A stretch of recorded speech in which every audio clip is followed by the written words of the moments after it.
Warrington Wolves, prop forward, Mike Cooper.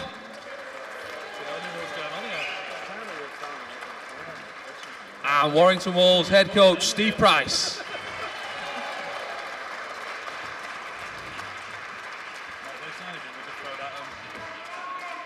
I'm sure you'll agree, Friday is going to be an absolute cracker. Mike, we'll start with you first of all, a veteran of many Wigan derbies. With current form, I think you're going in many people's books as warm favourites. Is the pressure on Warrington as warm favourites, or do you think the pressure's on Wigan to turn the season around? No, the pressure's always on us, isn't it? You know, there's always a talk each year. It's always our year, and there's no more pressure this year than there has been in previous years. There's no more pressure this week than there is previously. The pressure's all on ourselves. We have high standards here. We've been pretty good so far this year. A bit of a slip a couple of weeks ago, but a lot better performance last week. So look, the pressure is always on us. You know, we're not concerned with what's happening, you know, down the road. We're just concerned what's happening in Warrington. Tony, turning our attention to yourself over there. Wigan going into this game on the back of 4 defeats. As a player, how does that change your mindset? Is it a distant memory, the results that have gone previously, or does it play on your mind? No, not really. I think it's just a bit of a distant memory.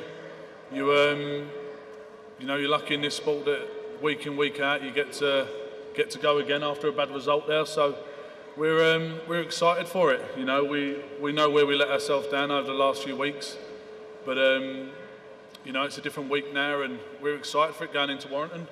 You know, it's a good ground, good crowd to go and play at, and like I said, we knew where we went wrong, and you know, we're looking to put them things right on Friday. Adrian, over to yourself. You spoke last week after the game about a hangover from last year's grand final and the expectation to win just by turning up. As a coach, how do you go about changing that mentality in your players? Yeah, it's a week-to-week issue at the moment that we've addressed on a number of occasions. But you know, I feel that we've got a great experienced group of men there that can turn that around. And obviously, it hasn't happened for us, but each week's a different opportunity to do that, and there's another one this weekend. Steve, I'll say over to you now. Just mentioned last year's grand final. How much of a motivation will that be for the Warrington players going in on Friday, and obviously from a personal point of view? Yeah, from a personal point of view, it certainly still doesn't sit well with me. You know, it's still got a burning desire that, you know, to go that extra step this year. And you know, it doesn't seem that long ago when we walked off Old Trafford losers. And you know, we've got a totally different team this year. It's a exciting team, and one group of men who I'm really proud to coach. And you know, it's going to be a totally different game this week. You know, they haven't been going that great, but one thing I do know about Wigan is that, you know, they'll be ready to play this weekend. You know, local derby, expect a huge crowd there on Halliwell Jones on Friday night. So if you haven't bought your ticket, get out there, and 2 quality teams going hard at it. Hopefully we can put on a good display of hard-nosed rugby. Look, there's always respect there. I've got a hell of a lot of respect for anyone who plays rugby league. A lot of respect for Wigan Rugby League Club. You know, but it'll all go out the window, obviously, for that 80 minutes, and that's how rugby league is. That's why it's a great sport. You know, we'll go hard at each other. You know, we're respectful here, respectful off the field after the 80 minutes, and obviously from the videos, as everyone can see, you know, it's pretty brutal. And it'll be no different Friday night. I won't expect anything less, and they're going to say the same thing as I'm going to say. That's how it's going to be, and then shake hands after it, and that's what makes our sport so great from other sports. Tony and Mike have touched on the physicality, but over the past 5 years, looking at the disciplinary, Tony's been pulled up around 30 times for high and late tackles on the little fellas after the kicks and so forth. 31 this week.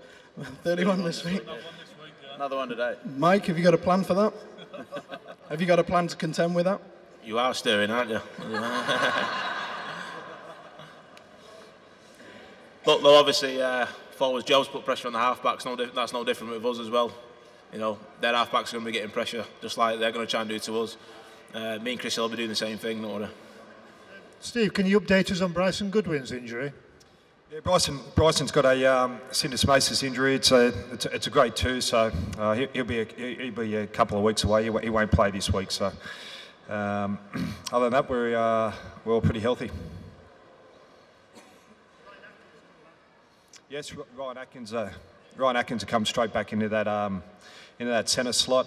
And other than that, we've got nothing else to update there. Steve, have you been surprised by Wigan's form these last 3 or 4 weeks? Yeah, I don't really, read too much in the form what they've done so far. I know what sort of team they have, the ability they got in the playing group, and we have huge amount of respect for Wigan as a football club. As I said, it wasn't that long ago they beat us on grand final day, and it still doesn't sit well with me, and it's going to be another challenge come Friday, and we'll be well prepared, we'll be ready for them, and all Wigan games are brutal, and as I said, expect nothing different on Friday. And they've got a new coach since then. You worked alongside him at the Dragons. What do you remember about Adrian from then? Yeah, I worked with Lammy back in the Saints days from early 09, 010, and had some good times together. And he's in a new journey this year, and they got a quality football team there. And as I said, we have a huge amount of respect for them, and it's all about them coming to our backyard this Friday night, and we'll be ready. What do you think about the way that rugby league has opened up to people who never thought they could play, such as learning disability and physical disability?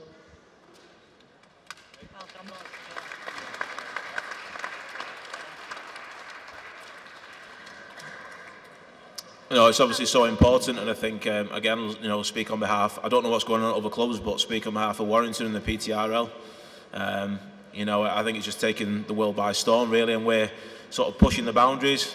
And at PTRL, the women's side, the first team, the academy, I think we all had wins, didn't we, at the weekend across the whole board?